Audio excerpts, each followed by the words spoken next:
Good afternoon, everyone. So just a quick introduction. I'm Dr. Laura Tay, a geriatrician with Sengkang General Hospital, and I also head the Sing Health Memory and Cognitive Disorder Center.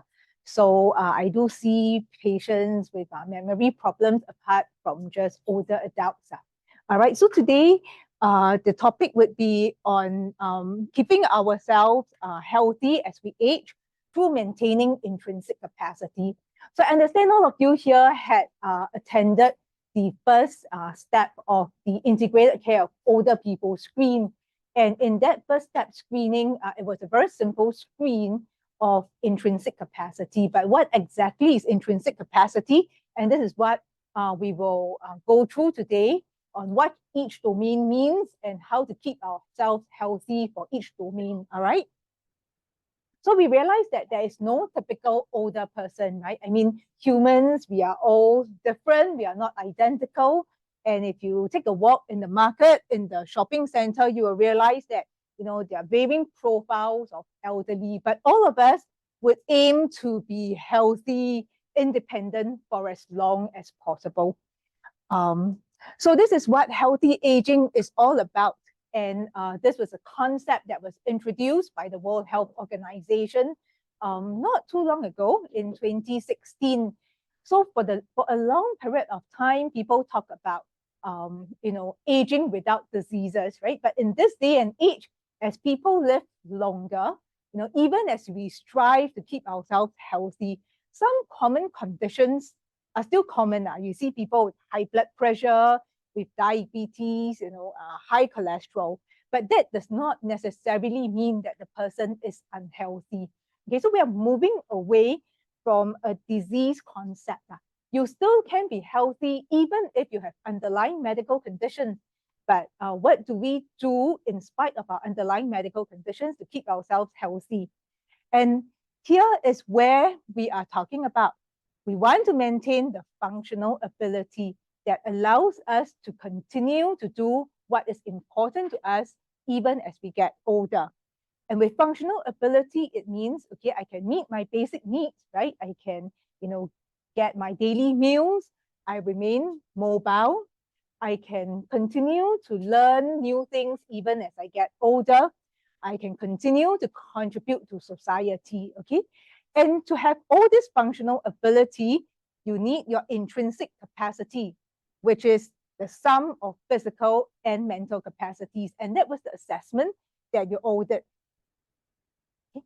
So there are 6 domains of intrinsic capacity that you were all assessed for, beginning with cognition. This commonly people refer to this as memory, but as you'll see later, it is more than just memory, all right? You have psychological health or mental health that is gaining attention now, not just as we get older, but even amongst younger adults. Locomotion, which deals with how we move. Vitality, which is the nutrition, vision, and hearing, so our senses. And importantly, you need to realize that all these domains, while they are put up here individually, they all interact. All right, so you cannot say, I will only keep myself mobile, okay? Or I only want to maintain my memory and ignore the rest, because they all have an effect on each other. And we need to ensure that all domains are maintained for you to age healthily, all right? So what is cognition? So beginning with the first domain, cognition. So this refers to the capacity for us to perform a range of mental functions. And as I said, it is not just memory, although most of us associate cognition with memory.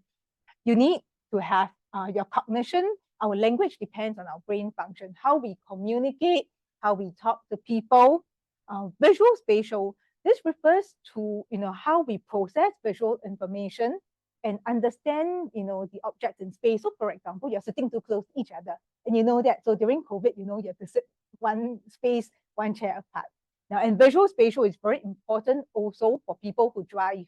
Okay, and even for people who don't drive, as you're crossing the road, you need to recognize how far the car is from you. Okay, when you are out in the community, taking MRT, you need to know where your next stop is. All right, so all this rely on our visual spatial information. Our cognition, our brain affects also our personality and behavior. So for those of you who have even older friends and you realize that they seem to have changed, especially their personality, they never used to be so irritable. They are more disinhibited, for example, going up, quarreling with others. That may not be their true self. And it could be because they're undergoing some cognitive changes. Executive function refers to those functions that allow us to carry out more complex tasks, to plan, to reason, to decide what to cook for dinner later. Okay, and attention, so being able to concentrate, giving people the due attention, because without attention, you cannot register. And then people think that they are forgetful, and that is because they have not registered the information to begin with. Okay, so and the cognitive functions are important for us to be independent functionally, to be able to live independently, to manage our finances. We need our executive function to take the medications correctly. So you need to remember when to take your medication. That comes from the memory. To drive safely or navigate in the community, that comes from your visual spatial. To be able to communicate with others effectively, to process, to integrate the sensory information, comes from our language function. Okay, so it's just a brief overview. And some common changes in our brain structure with age, they are not unexpected. As we get older, actually brain cells don't die. All right, so they remain. What happens is that all this is what we call the synapses, okay, the connections from one brain cell to another brain cell. These synapses tend to deteriorate with time. So, and these connections are actually more important than the brain cells, because one brain cell can have multiple connections. All right, so they are actually more important. And when people lose at least 40% of these connections, that is when they start to develop symptoms of dementia. Okay, but the good news is that these connections can be protected. And in fact, studies have shown that people can continue to form new connections between their brain cells even as they get older. Okay, and this is the concept of cognitive reserve.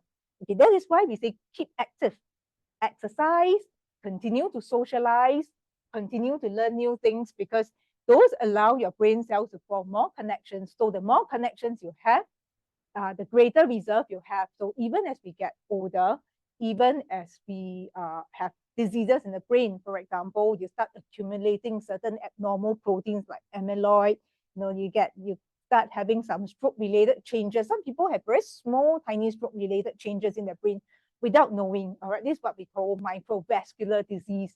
They remain very well, okay, because they have a lot of reserve. Okay, so your brain then has the capacity to withstand the stresses from disease. All right, so they don't necessarily manifest symptoms of dementia. Okay, but all this loss of connections, and about 10% of neuronal loss can result in the loss of brain volume, and together all this contribute to the age-related changes we see within cognition. Because however we say, right, that dementia is not a part of normal aging, and it is never part of normal aging, but all of you may realize that as you get older, you take longer to learn new things. All right, as you get older, you may occasionally find that, okay, you tend to forget certain information more quickly, but by and large, you are able to recall most information. It doesn't affect your day-to-day living. It doesn't affect, for those of you who are still working, your day-to-day work. Okay, so, but there will be some changes. And this is because of what is going on in our brain. So having a preventative lifestyle, as we will see later, can slow this synaptic loss and gives us greater reserve to compensate for disease-associated loss later in life. So studies have shown that there are 12 potentially modifiable risk factors. Potentially modifiable means that you can take action to address these risk factors, and they account for 40% of worldwide dementia. So it's never too early or too late in the course of life to start taking action. Now, what are these 12? So when we say non-modifiable factors are things we don't have control over.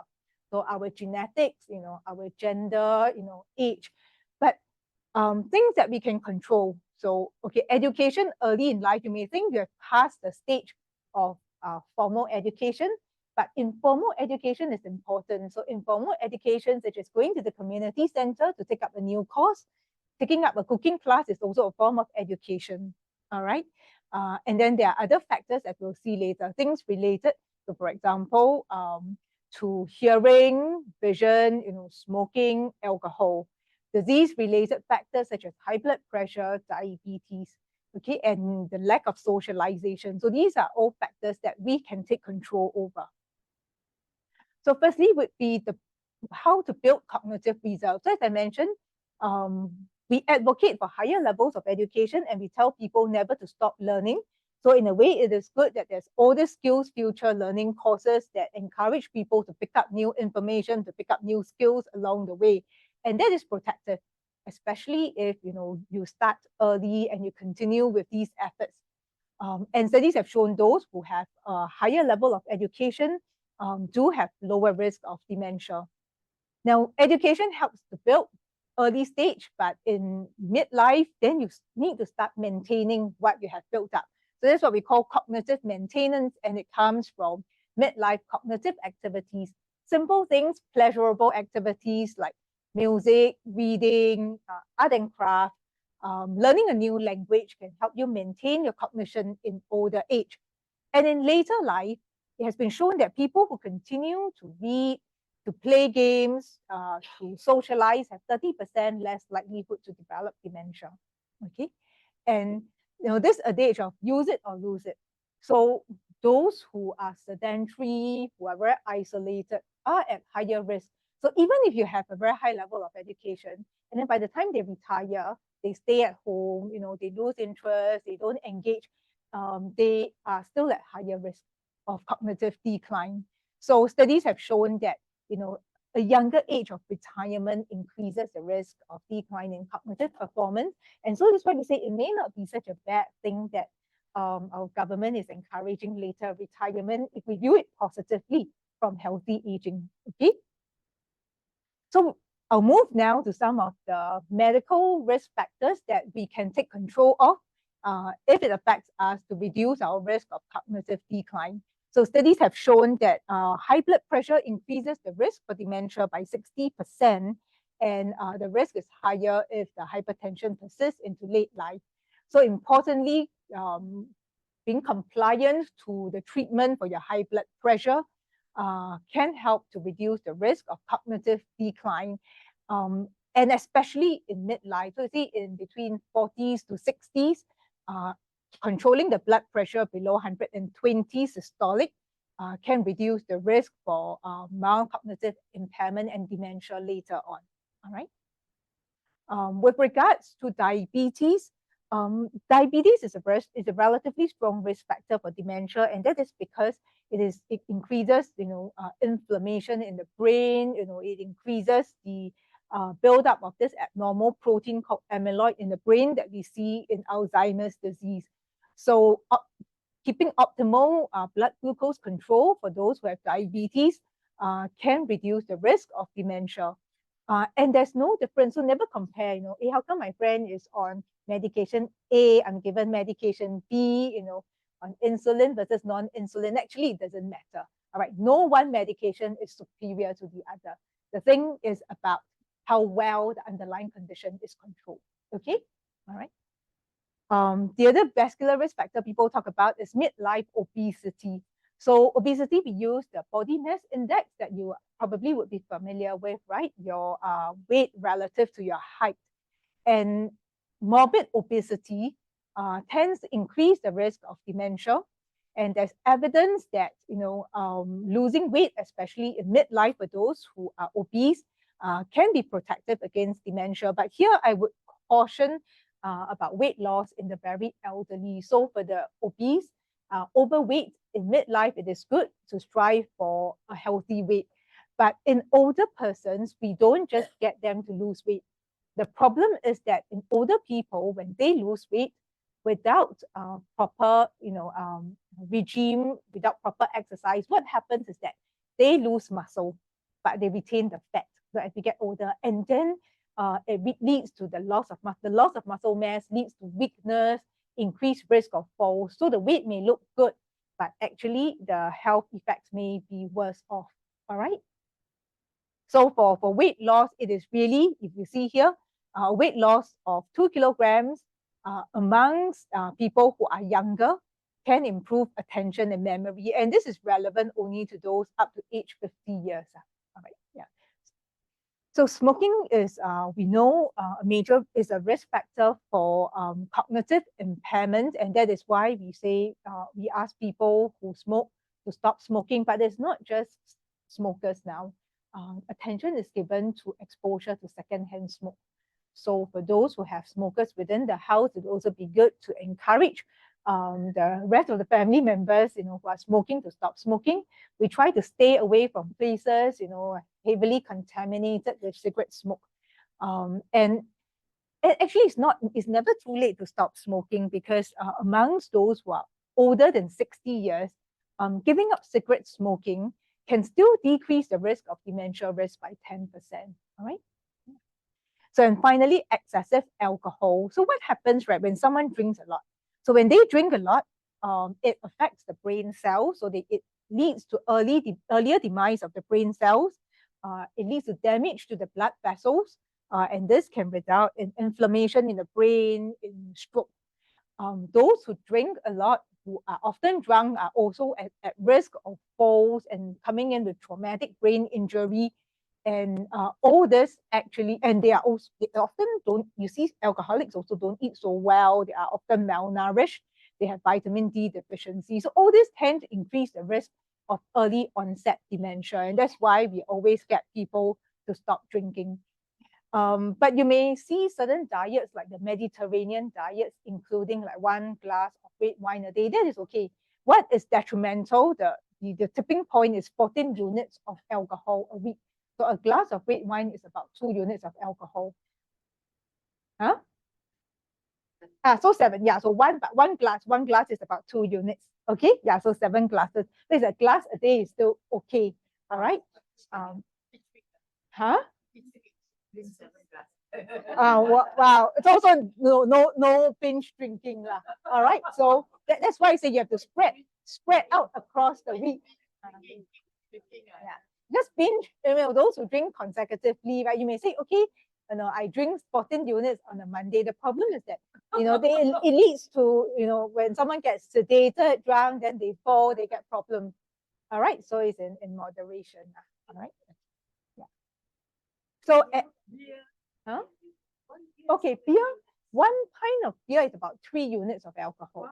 Yeah. So it's higher. Yeah, but because 1 pint, I think 1 pint is about a can of beer. Yeah. All right. So, okay. And then certain things like hard liquor, of course, will have higher alcohol content. Yeah. So, yeah, then the other thing to maintain your cognitive health is to make sure you maintain social contact. So coming down to Wings, having your friends here would be important. So, yeah, so at least have friends, yeah, so when we talk about social contact, it builds your cognitive reserve. And, usually is, people who have a partner, who have a friend, right, are more likely, you find your exercise more pleasurable, right? You're more likely to want to go and exercise because your friend is there. Okay. And frequent social contact, in those who are aged 50 to 60 years, has been shown to reduce dementia risk up to 15 years later. Okay, so that is actually a very powerful tool, right? It is relatively free. I'm sure Wings is, doesn't charge much.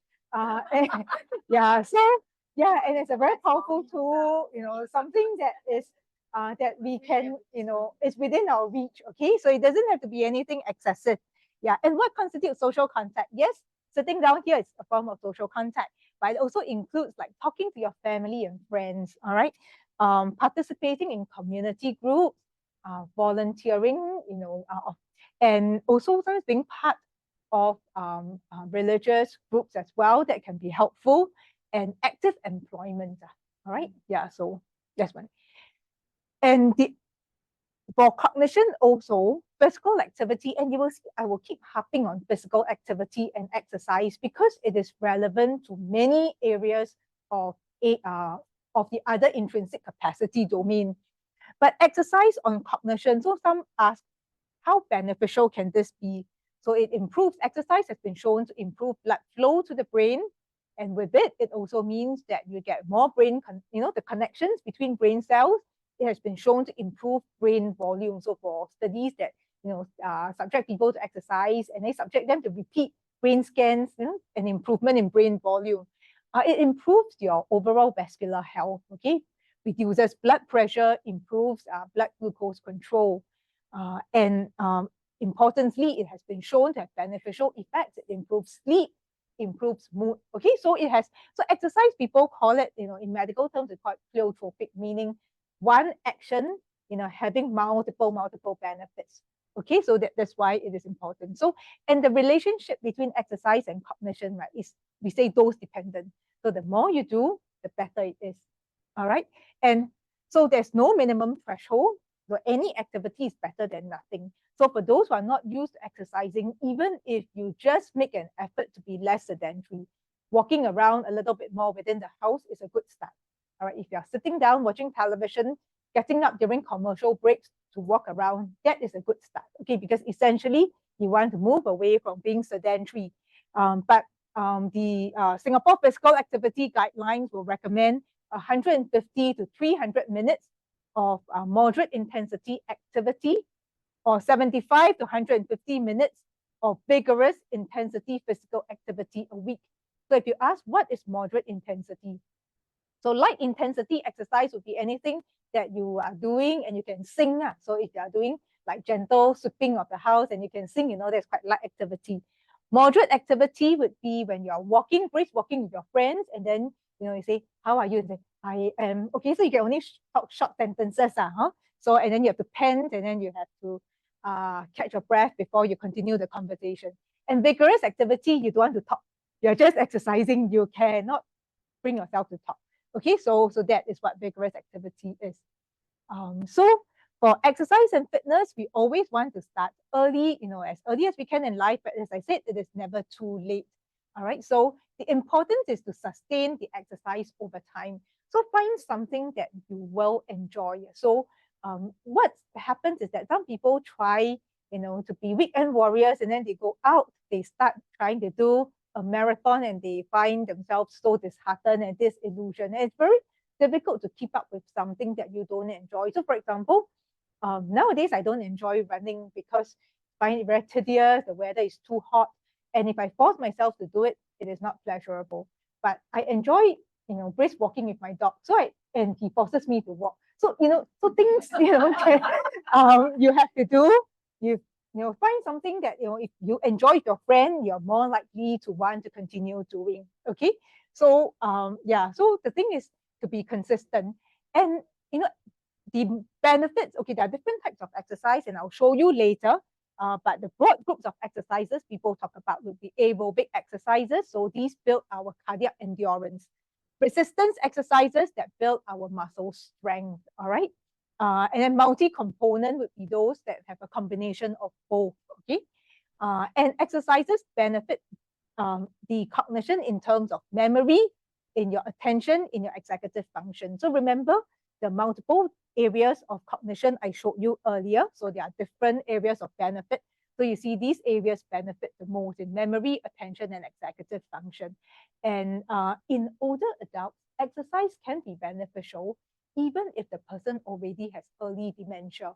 And where I come from, we used to run, and in fact, we are still running these simple exercise activities for people with mild, moderate dementia.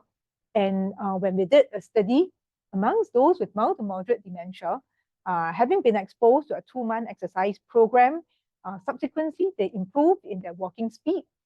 They actually improved in their mental ability as well. All right. So the next domain we are going to, so we talked about cognition as one domain. Here we come on to now hearing. So we know hearing loss is common with age, and it's a very common problem. 60% of Singaporeans above 60 years have some form of hearing loss. And in 16%, the hearing loss is considered disabling. Disabling meaning that it affects their ability to interact with people. It affects their ability, to have a normal conversation, and the person feels, quite affected by it. But despite, having disabling hearing loss or any degree of hearing loss, only 7.5% of older persons with hearing problems are willing to use a hearing aid. And in my clinic, whenever I ask the elderly, why don't you want to use a hearing aid, right? Almost always they will tell me, "Aya, paiseh." But then my response to them would, then you should be more paiseh if you cannot hear what people are trying to tell you, right? So we always encourage that they go for assessment. The common symptoms of hearing loss. So something I can hear what I can hear the sound of the bus, the sound of the truck. But hearing loss has different degrees. And what people don't realize is that, they have, people with hearing loss often have difficulty understanding words. So family members may not even understand this. He can hear the music, he seems to be watching television. But in conversation, because our language with different syllables, high pitch, low pitch, you need all of this to be able to comprehend a word. So sometimes they tend not to hear the entire sentence. They tend to drop words. So they have difficulty following a proper conversation. And that actually is often the beginning of hearing loss. Especially in a noisy environment. So this is a relatively quiet environment. So even for people with hearing loss, they can still cope, especially if it's mild, moderate hearing loss. But if you were to go out and it's noisy outside, someone is playing, some musical instrument outside, you find that they'll start to struggle. Tinnitus, and this refers to this hearing, ringing noise in the ear. So in the ear, right? Even when it's very quiet, it is also a symptom of hearing loss. So the reason why people who are hearing impaired hear this sound coming from the ear is because our hair cells inside the ear do generate some sounds that are masked because of the environmental noise. So for someone who is hearing impaired, they don't hear the environmental noise. What they hear is this sounds coming from their own hair cells. Okay, and that is the first. Actually, that is one of the warning symptoms of hearing loss. Okay, all right, yeah. So that's why you go to the doctor, right? You say I'm ringing in my ears. The first thing is, of course, they check your ear. Then they check your hearing. Okay, all right. So, and people with hearing loss can feel very tired at the end of the day because they're always straining to listen. Okay. So a very common problem. Now, this is where I say every single domain in our intrinsic capacity interacts, and you should not leave hearing unaddressed because it can affect multiple domains. So someone with hearing loss, when they cannot hear, it also means that you are not receiving stimulus and inputs to the brain. So your brain connections can be affected. So it affects the cognitive stimulation, it affects the brain connections, it increases the risk of cognitive decline. Someone with hearing loss, often we find they become more withdrawn and socially isolated. They don't communicate as much. It increases the risk of depression. Depression itself is a risk factor for cognitive impairment. So often, hearing loss has been shown to increase risk of dementia. But this risk is only relevant if a person with hearing loss does not use hearing aids. So that means when they subject those with hearing loss to wearing hearing aids and monitoring for their memory over time, compared to those with hearing loss refusing to wear hearing aids, those who are willing to use their hearing aids actually don't deteriorate in their memory. Those who have hearing loss do not want to use hearing aids are the ones who experience cognitive decline because of the reduced stimulation of the brain.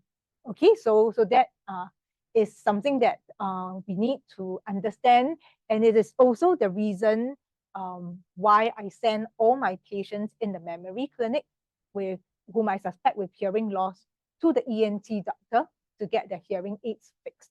Okay, because it also affects quality of life.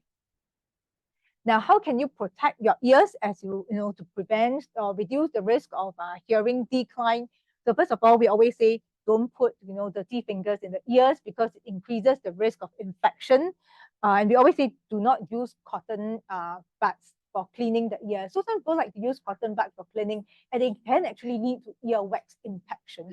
All right, so and it get pushed further into the ear, and once impacted, hearing gets affected. Ear drops can be used only if they are prescribed by the doctor. So sometimes doctors prescribe ear drops to try to soften the earwax for them to disimpact later. And for those who work in noisy environments, to protect the ears using ear muffs, and this would be especially important in early age, but also in even later in life. For those who are already experiencing hearing loss, or if you have friends with hearing loss, there are certain communication strategies.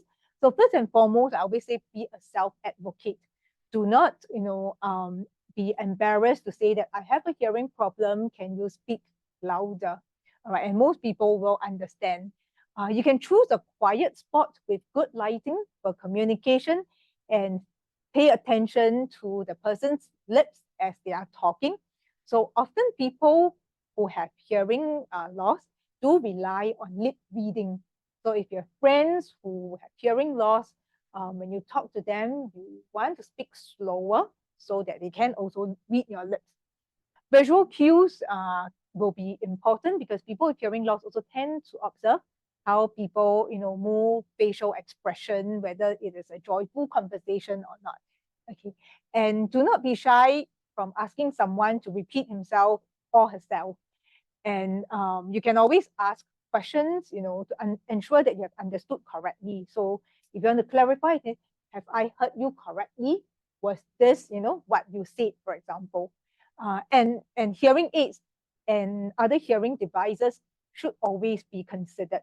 So we always recommend hearing aids for those with hearing loss, but they have to be prescribed.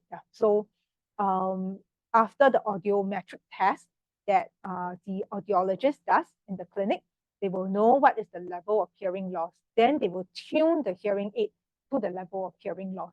There are other communication devices that people buy online, what they call a portable amplifier. So a headphone or earbuds that people put inside the ear and someone speaks into the microphone.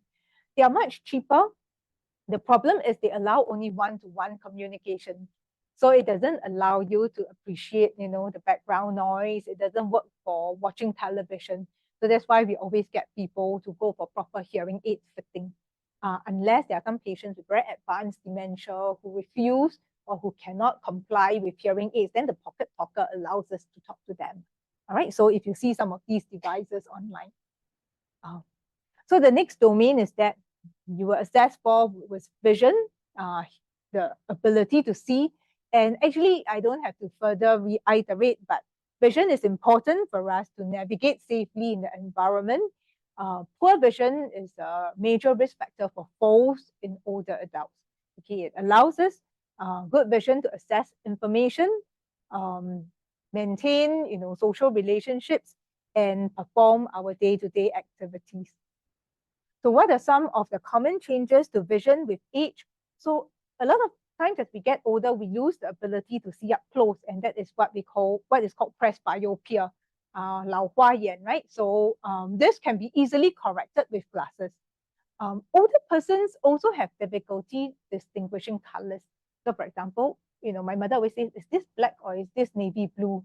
They have to take and see, because even myself, having some problems now. So, older persons may need time to adjust to, changing levels of light. So you see, if you go from a bright room to a dark room suddenly, or a dark room to bright room, you may find you need some time to accommodate.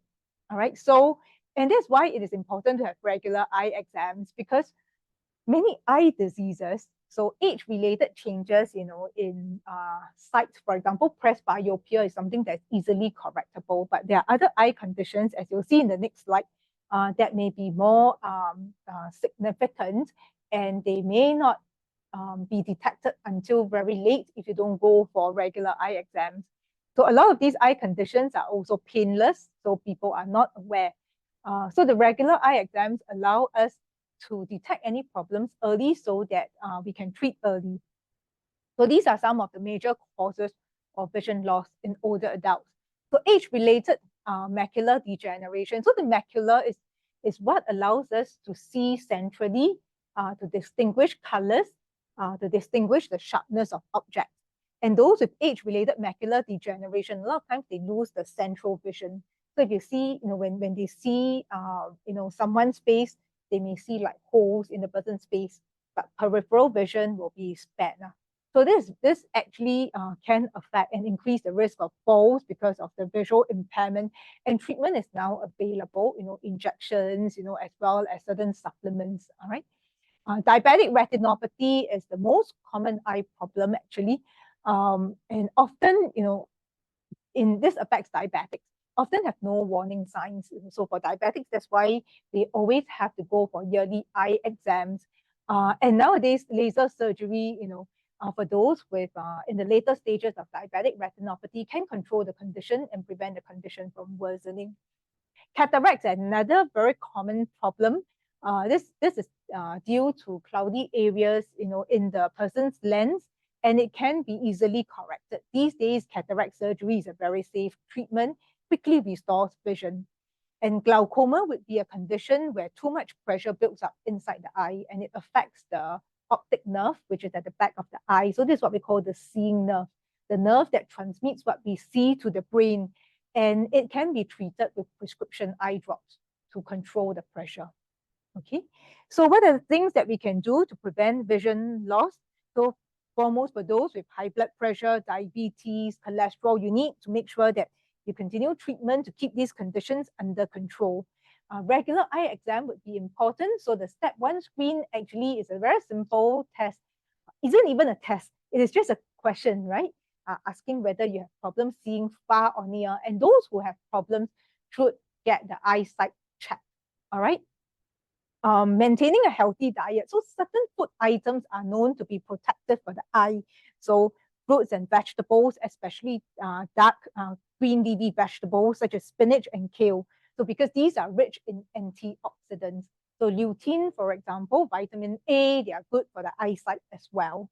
All right. So omega-3 fatty acids, especially from fatty fish like salmon, cod, have also been beneficial. Those who smoke should stop smoking and rest the eyes. So nowadays we're also caught up watching YouTube videos, messaging. So every 20 minutes or so, rest your eyes, look around, look far. So when you rest, you don't just close. You rest, you look far, that allows your eyes to reaccommodate. All right. So for those who have vision, who are beginning to have vision loss, simple things, prescription glasses. All right. So especially if it is presbyopia, for some people who have, for example, age-related macular degeneration, very advanced diabetic retinopathy, for whom glasses may no longer be so helpful, then there are things like handheld magnifiers. Nowadays, these handheld magnifiers even come with lights, so they can actually help in reading. There are also spectacle-mounted magnifiers. So for those who need to type, and see what they're typing at the same time or write, so some magnifiers can be attached to the glasses. Make sure that the room is bright. And because, as I mentioned earlier, older persons have difficulty discerning contrast in colors. For those who have steps in the house, we recommend that they use colored tapes on the steps. So for example, if your stairs, if it's parquet and it's dark brown, right, then your floor is also beige in color, a bit hard to tell the difference. So colored tapes like luminous yellow tapes can help someone know that, it is another step down. So it reduces the risk of falls. There are motion sensor lighting that will turn on when you enter a dimly lit room. So this helps reduce the risk of knocks and accidents and falls. And certain devices like clocks with large numbers, print labels can be enlarged for appliances for those who have problems seeing. Right? So this is the Project Silver Screen. I think I mentioned to some of you earlier who had problems identified in hearing vision. So Project Silver Screen is a nationwide functional screening for older persons. I think they charge only $5 per screen, and they screen for hearing, vision, and oral health. So you go to Health Hub. Okay, the reason why I cannot give you a list is because the list is very extensive and they go to different parts of Singapore almost on a weekly basis. So you should see where you stay and you find the site that is nearest to you. All right, and you can go there and sign up and have your eye, ears, oral health check. So next, we go on to the psychological domain, and this deals with mental health. So psychological capacity refers to our emotional functions. It affects how we feel, we think, we act, we cope with life. All right? And mental health changes are not a normal part of aging. So someone says, yeah, it is not uncommon to be depressed when you are older, and that is not true. All right. Important life changes, for example, the loss, of a friend, a beloved family member can of course make us sad. Um, failing a major test can make the kid, stressed and sad, right? But these do not translate to depression. However, some people do not cope so well. So for those who do not adapt so well, when the feeling of sadness becomes prolonged, it turns pathological. And so grieving is normal, but when it becomes protracted, when it causes the person to shut away and shy away from normal activities, from meeting up with his friends and all, that is no longer normal grief and it's pathological grief, and we need to step in to help. All right. So recognizing warning signs of poor mental health will allow us to help the people around us and seek help for ourselves. So these you can find inside your Optimizing Intrinsic Capacity booklet. I think for those of you if you don't have, I think you can collect a copy from Dennis and Mandy later. So poor mental health can affect not just how we feel, it can also have effect on our body, how our body reacts, and it also affects a person's activities. So for example, changes in mood, okay, the person will feel low, they can feel irritable, they can feel hopeless. Sometimes they numb themselves to everything because they're just so upset, feeling lonely, constantly worrying that something bad will happen to them or their family. Mood problems can affect memory. And that is often because people who are depressed may be too engulfed in their emotions that they cannot pay attention to what is going on around them. And it may manifest as memory problems. And we've had patients whose children bring them to the clinic thinking that the mother or father has dementia, but it all turns out to be mood problems. And we always treat the mood. If adequately treated, you will see improvements in the memory as well. All right. Some of the body changes, that happens in someone who's depressed, besides feeling tired all the time, they may sometimes present, to the emergency department even with anxiety attacks, and then they say they have difficulty breathing, they are breathless, they are giddy, so and sometimes after all the scans and everything that we have done, we can't find anything wrong, right? And we send the patient home saying that your brain scan is normal, your ECG is normal, your chest X-ray is normal, and it takes someone, to ask the patient about the mood for us to uncover that it may be the depression that is affecting all this, contributing to all these symptoms. Changes in activity. So people who are depressed tend to be less interested in doing what they used to do. So they tend to avoid social activities. They may even neglect their appearance. They may eat less, or sometimes some people tend to binge eating to help with their mood. Sleep gets affected. They may start drinking more alcohol than usual. And sometimes it manifests also as poor decision making. And this is related to the impact of mood on cognition. So what are the things that we can do to maintain good mental health? So be kind to yourself. So we always want to be kind to ourselves, right? So don't be too hard on ourselves. I think for those of us who have kids, we always tell them it is okay not to do well, right? Maybe not to the extent it's okay to fail, but actually to me, it's yeah. So sometimes like things happen, we may have said something that upset someone. I think we don't have to be so harsh on ourselves, right? And ruminate, and bash ourselves up. And so occasionally treat yourself to something that you enjoy. It can be a nice meal that you like, shopping, buy yourself something that you like. Okay? Exercise helps not just physically for the body, but it helps with the mind as well. So, and in terms of exercise, we talk about the physical exercise, the cognitive exercise. So cognitive exercise would be things like playing games, crossword puzzles to stimulate the mind, and that is also protective for mental health. Staying connected, so keeping in touch with your family and friends, making new friends, volunteer, as we talked about earlier. A healthy, balanced diet, especially one that is rich in whole grains, fruits and vegetables, having more protein and healthy fats would be important to stay healthy overall and for good mental health. And most importantly, good quality sleep. Now, we sleep not because we just need to sleep, but the brain actually repairs itself when we are sleeping. Okay, and studies have shown that when we sleep and when we are in a good state of sleep, the brain can clear the amyloid burden from our brain. So amyloid is this abnormal protein. I think you've heard me mention this a few times. It is a cause of Alzheimer's dementia. So good sleep, during sleep, the brain repairs itself. Amyloid gets cleared from the brain. And we should aim for at least 6 to 7 hours of sleep each night. Okay, so why is sleep so important? So it affects our mood. It also affects our memory. So you can see how it has effects on two intrinsic capacity domains. And a lot of older people tell me, oh, already lah, no need to sleep so much. And that is actually not true, because older persons do not need less sleep. The reason why they're sleeping less often is because they cannot get themselves to sleep, and they cannot get themselves the adequate number of hours of sleep that is needed. So there are strategies for what we call good sleep hygiene. So you want to develop for yourself a sleep routine, okay, something that will work for yourself. So 30 minutes of relaxation, be it music, a glass of warm milk, about 30 minutes before going to bed. And make sure the bedroom is restful and comfortable, that you don't have a lot of things hoarded in the bedroom, and go to bed only when sleepy. Some people have a very bad habit. I call it a bad habit, because they go to bed after dinner at 7 o'clock.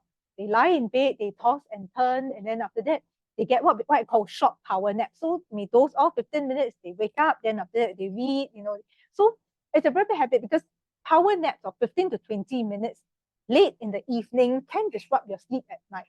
You may think it's only 15, 20 minutes, but it will affect your later sleep. Avoid heavy exercise within 2 hours of bedtime. So if you want to exercise, do it in the morning or in the early evening, because once you get yourself into heavy exercise, the body releases adrenaline that is very stimulating, and that keeps your mind awake at night. Avoid, of course, avoid coffee, nicotine, alcohol.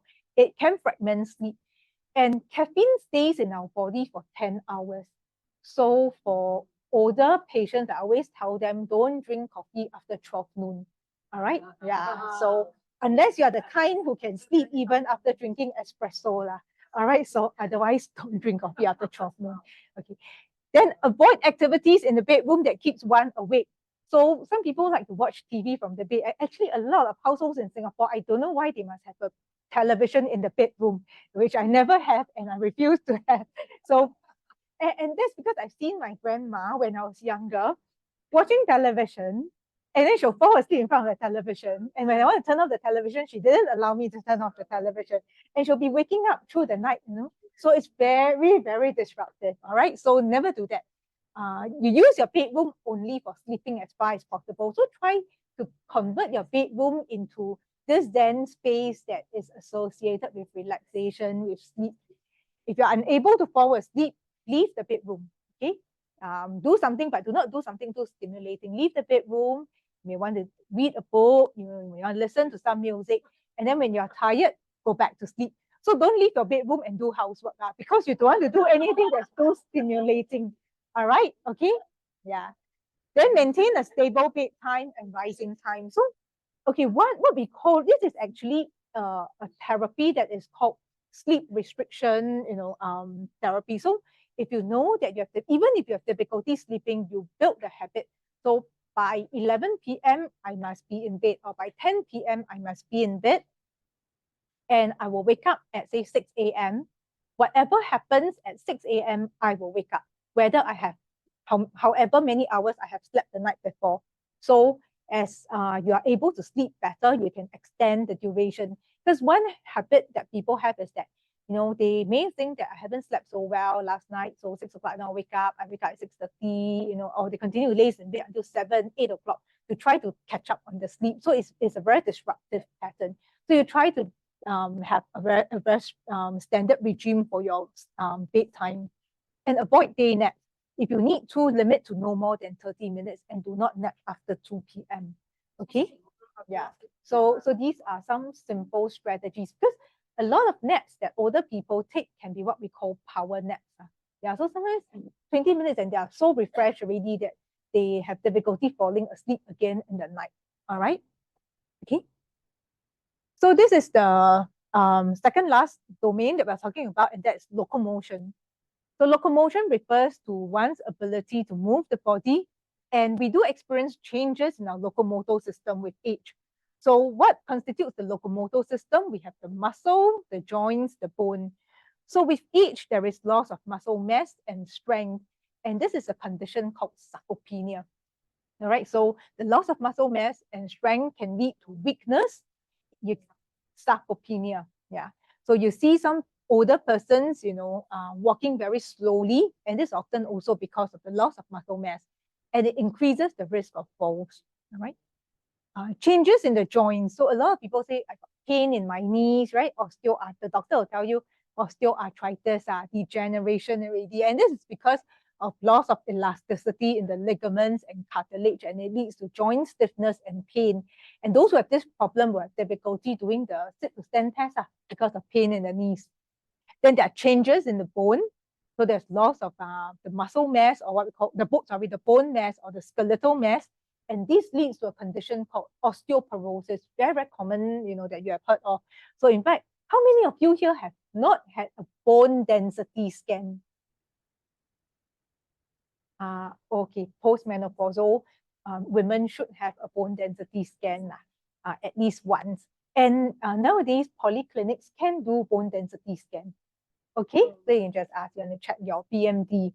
All right, so even if it is normal, then you're quite reassured for the next almost 5-10 years. All right, yeah. And the osteoporosis increases the risk of fractures. So that's why we want to treat.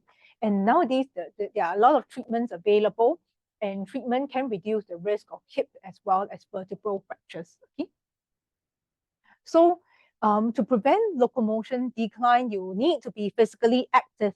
So, and World Health Organization says older adults should limit the amount of time spent being sedentary. So that's why I say, for those who sit a lot, each time when you're sitting, you just get up whenever there's an opportunity. So reducing sedentary time with physical activity of any intensity will be beneficial. So the strategies to break sedentary bouts that I mentioned earlier, you can stand up, take a few steps during TV commercial breaks, stand and move while talking on the phone. Some people even say read the newspapers on the kitchen counter, so you're standing. And so whatever strategy, whatever works for you. All right, so and physical activities with a social component improve the pleasure of exercise. All right, so the types of exercise, you heard me mention aerobic exercise earlier. So what is this? This involves moving large muscle groups in a rhythmic way for a sustained period of time. Aerobic exercise builds our cardiorespiratory endurance. All right, so it's good for the heart health as well. So examples are like brisk walking, line dancing, climbing stairs. And the recommendation is 3 times per week. All right, or cumulatively for 1.5 hours per week. Okay. Resistance exercise, these are exercises that strengthen the major muscle groups. So you have resistance exercises for the arms, the legs, the hips as well. And recommendation, we don't recommend resistance exercises daily because you need to give your muscles time to recover before the next resistance exercise. So we recommend twice weekly, and one set usually will have 8 to 10 repetitions. So a simple resistance exercise, low level one, would be actually, the sit to stand test that you did. So one set of 10. All right, you sit and stand, right? 10 times is one set. Okay, so you can do like 3 sets. Now, when that exercises the lower limbs, very simple, but actually it does help. Upper limb resistance exercises. So even if you don't go to the gym at home, commercial break, you get shouldn't be drinking Coke at home, but if you have a Coke bottle, mineral water bottle, 1 liter, you can fill it to say half a bottle first. Because you don't start off with something that's too heavy, so you need your muscles to get accustomed. You can fill it with, say, 500 mils of water. If that's too simple, that's too light, you fill it to the brim, 1 liter, and you use it to do the curl. We call this the elbow curls, and you do 10 times. All right. Then you rest, you move, you must exercise both arms 10 times. Okay. Then you change to the other side. So 3 sets. Okay, you wouldn't, but so these are simple things that you can do at home for resistance exercises. Okay. For the you see this is okay. So some may think this one not very it's a little bit good now, but this was what my physiotherapist recommended. So getting beans, so bean bags, yeah, these are actually bean bags. So you fill a bag with, say, 500 grams, 750 grams of yellow beans. You tie it to the ankle, and they do what we call the ankle exercises lah. You can buy ankle weights also. Yeah. So but for some of the seniors, they say you want to use something that we can find within the house. So by all means, yeah. So you realize exercise need not be something that is very high. Need to be so high end huh? Okay. So so aerobic exercises would be things like jogging, line dancing, skipping, running. Okay. And then the strengthening exercises besides the specific exercises at home, outside, Tai Chi, Pilates, weight training. Then, as I mentioned, right, multi-component. Multi-component will be exercises that mix aerobic and strengthening. So cycling, circuit training. Okay, so you need a fitness instructor lah. Yeah, even swimming. Okay, so multi-component exercises involve at least 2 types of exercise, and they are effective for improving locomotion. So actually, exercise improves not just locomotion, but also cognition, also mental health, right? So you see how exercise is, it helps all domains of intrinsic capacity. And moving on to the last domain, and that is vitality. So vitality, we said it was basically assessing your nutrition. But by definition, for those who are interested, this is the ability of the body to maintain physical and mental functioning in the face of challenges such as injury, infection, and also you need so vitality helps us overcome the stresses that we see in daily life. Some call this resilience, okay? And nutrition is a key factor to maintaining vitality in older age. So that's why we assess the nutritional status. So now, before I go on to the diet, we have to emphasize that, first of all, for us to eat well, to have good nutrition, you need to have good oral health. Okay, so because everything goes through the mouth, right? So good oral health supports our ability to eat and our ability to speak. And those who can, with good oral health have better nutritional status. So, okay, so what do we do to maintain oral health? So this is what the kids learn in school also, right? Teeth brushing. I don't know whether they still do this, for those of you who have grandkids. But when I was in primary school, we had to hold this denture and brush the teeth. Okay, so we were taught how to brush the teeth. All right, and you need to make sure you brush your teeth twice daily. And it's not just any action. So you have to make sure the gum line is brushed as well. All right, then the chewing surfaces are brushed as well. Interdental, so use of interdental aids or flosses. And some of us, may be missing 1 or 2 tooth. So if there's a gap, you should make sure you brush that gap as well. So it's about keeping the gums clean. For those who have no teeth, some of my very elderly patients, I get their caregivers to make sure they still brush. Okay, they still have to brush the gums, they still have to brush the tongue. And for those who use dentures, you must make sure the dentures are kept clean as well. So use a small container, fill it with water to keep the dentures overnight because you want to protect the dentures as well. And you can wash it with mild dishwashing liquid. So it's not recommended to use toothpaste for dentures. Very mild one. So they say don't use toothpaste because it can be too abrasive for the dentures. Because dentures are also not cheap. So you want to make sure that, we maintain them. All right. And then always clean all surfaces of the dentures. Okay. So here would be, we talked about exercise for the body, exercise for the brain, and now National Dental Center in Sengkang has a set of exercises for the mouth. All right. So I think we will get Ting Mei can share the slides, huh? So you all don't, yeah, okay, so don't have to worry. So one set of exercise would be, you exercise the muscles around your mouth. You do this 5 times, then stretch them, stretch 5 times. Okay, so every day, okay, so this is exercising the muscles. Then the cheek muscles, you do this. Okay, yeah, all right. So each day you also have to do, yeah, so you can do it 5 times, okay? One, okay, one set. Okay, so it exercises your cheek muscles. All right. Now then chewing, right? So chewing also helps to exercise your jaw muscles. So you cut the food into small pieces and you should chew on both sides. So, and here, this one, okay, it depends on how fast. We always say don't rush through meals. But also depends on whether how much time we have for lunch, whether we report back to work. So it says, if you look at this, you chew on one side 15 times, all right? And then you chew on the other side 15 times before you swallow. So that means for every food. So I know this may not be practical, but as and when you have time, maybe dinner time, when you're eating with your family, then you practice that. All right, so to maintain your jaw muscles. All right, okay. So, and these exercises are interesting. Okay, so to the swallowing muscles. Okay, why swallowing ability? Is some elderly, right? You realize as you get, I don't know if you have experienced this before, but some elderly, when they eat, they tell me that they tend to choke more often now, right?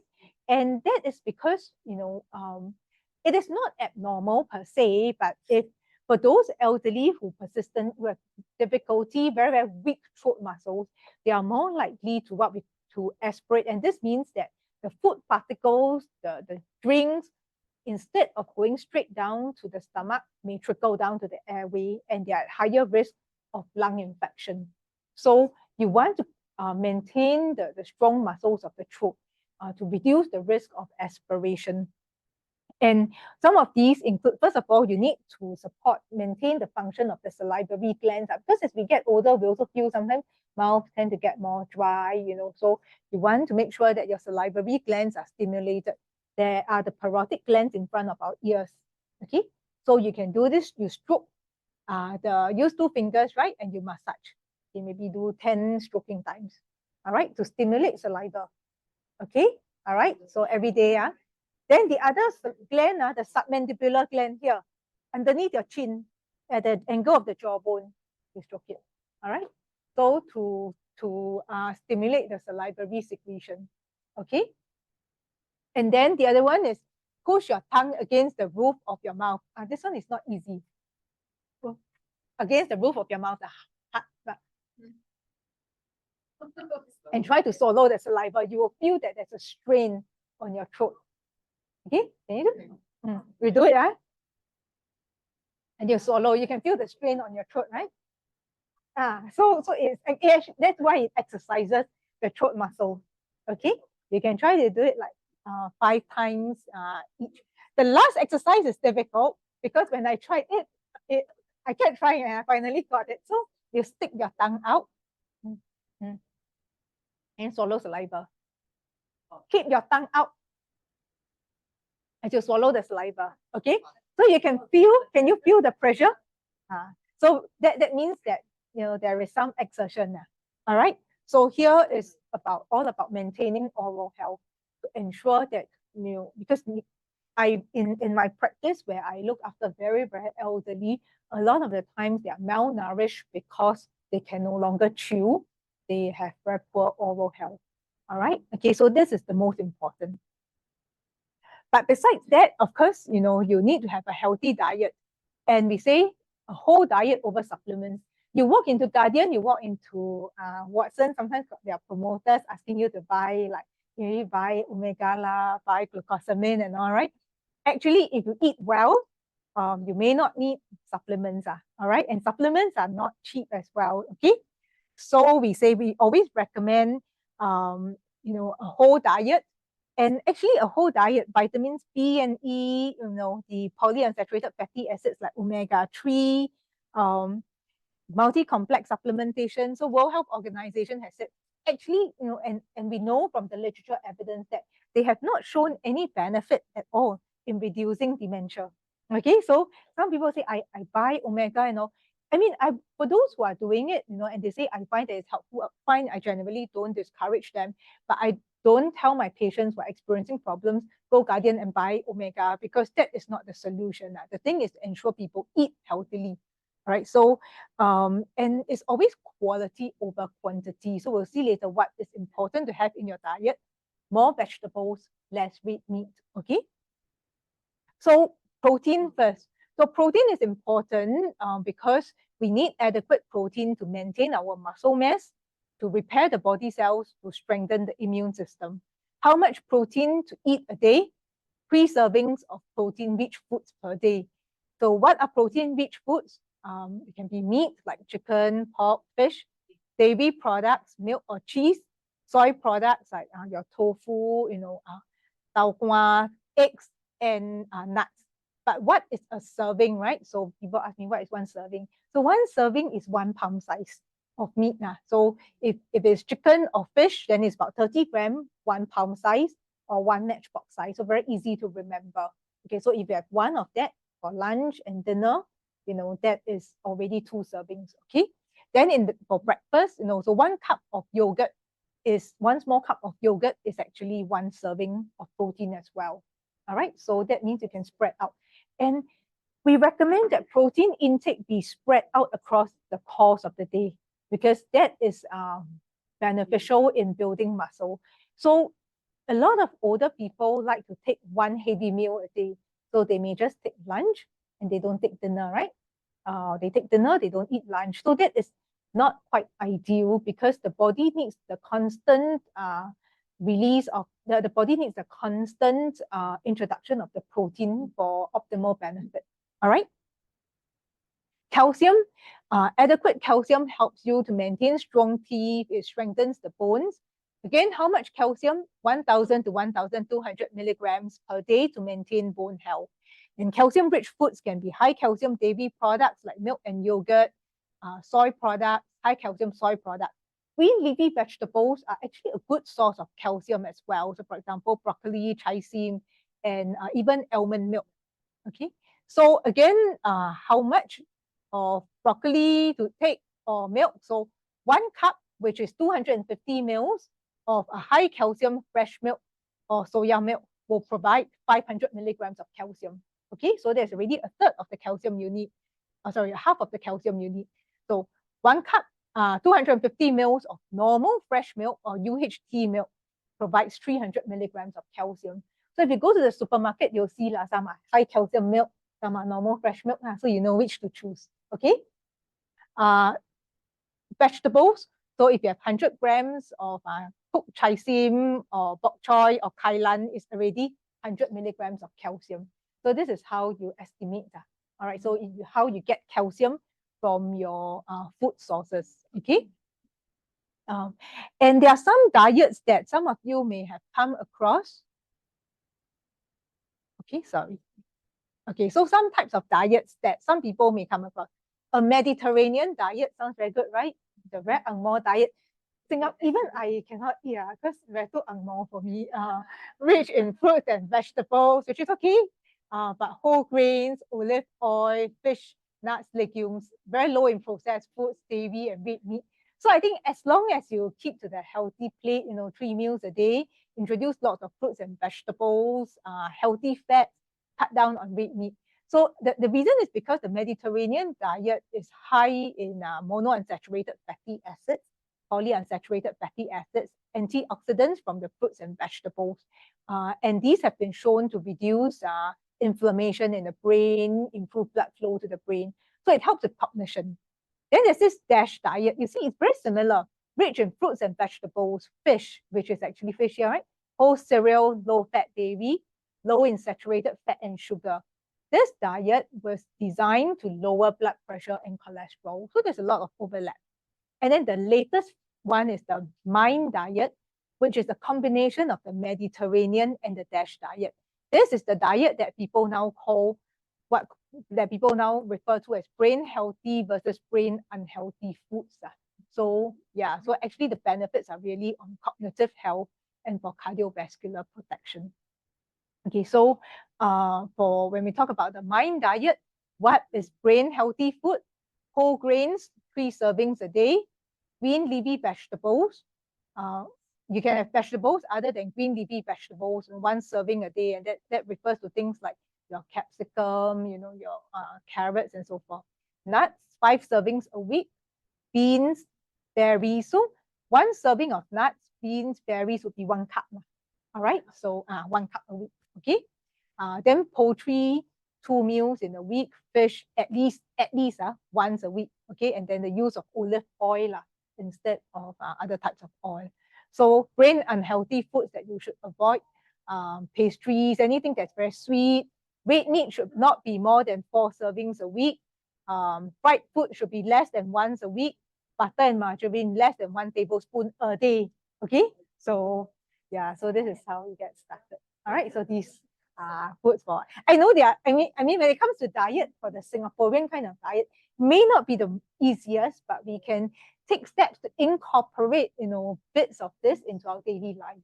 All right, so just for those who wonder, how does the mind diet improve the cognitive health? So the mind diet with the berries, the nuts, the fish, fruits and green leafy vegetables are very rich in vitamin E, folic acid, omega-3 fatty acids, carotenoids, and these reduce inflammation, they reduce stress in the brain, they protect the brain cells, and they have reduced dementia risk by 35%.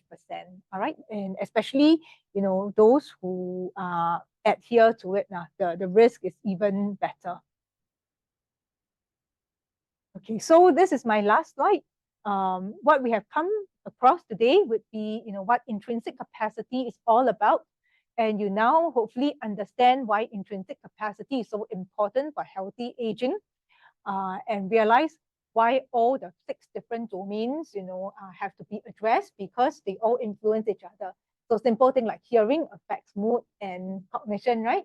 Mood affects cognition. Okay, so and then if you try to maintain a good diet, you know that it can have beneficial effect on your cognition, your locomotion, sleep, and even mood. So the activities in one domain will benefit the others, and it is never too late to take action towards healthy aging. All right. Okay, so this is my last slide. And with this, I thank you for your attention. We're happy to take any questions.